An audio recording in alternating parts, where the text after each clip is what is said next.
Hi there, I'm Blackbright and I am broadcasting out the UK into your wonderful homes. Welcome to my channel. First time you're passing through, you can put the thumbs up, the thumbs down, you can share, you can like, you can share, comment with subscribers, and yeah, you can have a fun old time on this one. Well, it's quite a serious topic actually. I shouldn't make light of it. It's the new domestic abuse bill. It's just been updated. And the two key clauses that I honed in on was the first one is that before this update of the bill, if a child wasn't present when domestic abuse was taking place, it was considered that that child would not be impacted. Under the new domestic abuse bill, even if the child is not present, but they have identified that domestic abuse is taking place in the home, the child will be deemed as being impacted. Now, I don't know what that translates into. I don't know if it means the social services will take away the child. I don't know what that means. But that is a significant change. The other significant change is where a perpetrator, the perpetrator is the person actually inflicting domestic violence. So where the perpetrator is on the tenancy agreement and the victim is not on the tenancy agreement, maybe because they're not legally in the country or for whatever reason. Because some perpetrators, they use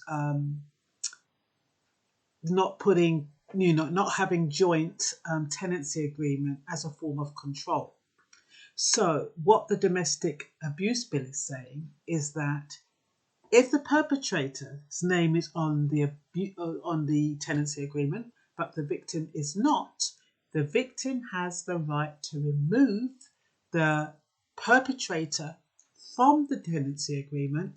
Her name, whether she's legal or not, can then go on the tenancy agreement, and that perpetrator has to leave the premises.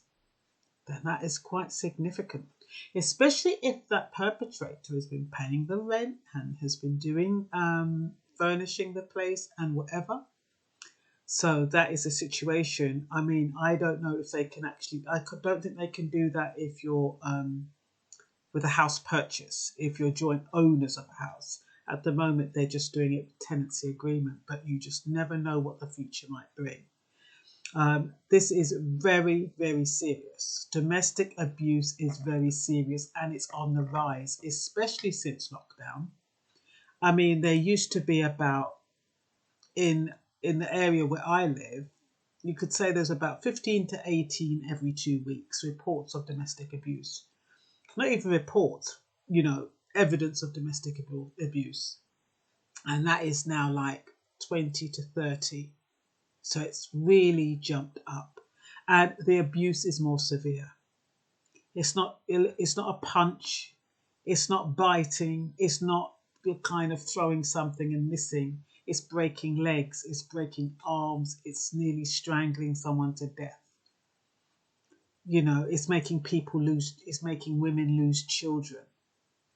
You've got financial abuse where one party withholds money so that the other party can't do anything or has to do what they are told in order to get food, to get any kind of money or anything to kind of help them meet their basic needs. And then you have emotional abuse, which is usually with narcissists. I'm not quite sure. I mean, they do refer to narcissists, not narcissists. They do refer to emotional abuse in the definition of domestic abuse, but I'm not quite sure how that's proved. I don't know whether or not the person has to be a nervous wreck in order to qualify for emotional abuse.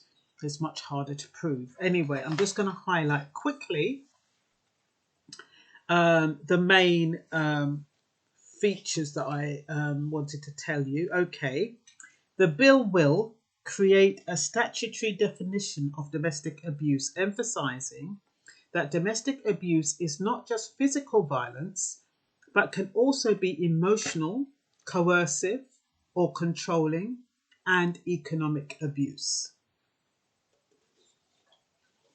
And like I said, the children in domestic abuse situation do not have to be present as long as domestic violence has been identified. What else did I tick off? The bill also will enable domestic abuse offenders to be subject to a polygraph test as a condition of their license following their release from custody. So after these offenders have been released, they'll be subject to a polygraph testing. I'm not quite sure what they will be testing them on. Will they be testing on whether or not they've hit anybody or whether or not they've done it before? I'm not quite sure. Anyway, there's also going to place the guidance supporting the domestic violence disclosure scheme, which is called Clare's Law, on a statutory footing. Now, Clare's Law is where anybody, a third party, anybody can go to the police if they suspect or if they want to find out whether or not their new partner or their current partner has been reported as a domestic abuser. So there's a list of people under domestic abuse. The police can then, they have to go to the police, they have to give the name of your current partner or somebody you might intend to date. You have to offer that up to the police. The police then go to the MARAC, which is the multi-agency I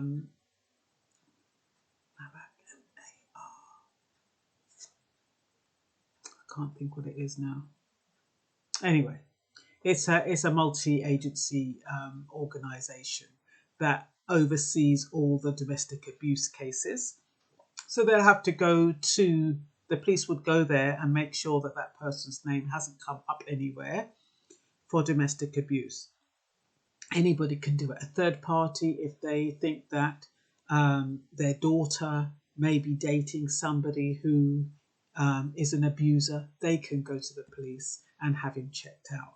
The only thing is that if you are checking out somebody who hasn't, who's not a victim of domestic abuse, you could be highlighting that individual for something else, if you see what I mean. I'm not quite sure what kind of information you need to give them. I'd assume you need to give them the name, address, age, where they live, possibly a telephone number, in order to find out whether or not they are perpetrators of domestic abuse. There are two categories under the right to, under Clare's Law.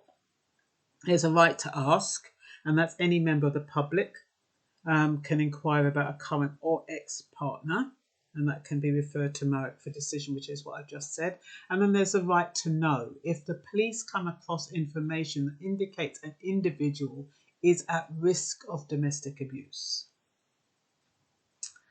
So that's those two things. Those are the main features of the bill. If you want to know about the domestic abuse bill, you can Google it. I'm not going into the details. It's not a very large document from what I can see, but I just really wanted to highlight those two key things. In summary, children do not need to be present in order to be impacted by domestic violence. I'm not quite sure what the repercussions are, but it might mean that the child could get taken away, been taken by social services or whatever. We do not know. You need to find that out. And the second thing is that if you're a perpetrator of domestic abuse, your name can be taken off of the tenancy agreement and the victim's name and replaced by the victim's name. That's all for now. Bye-bye.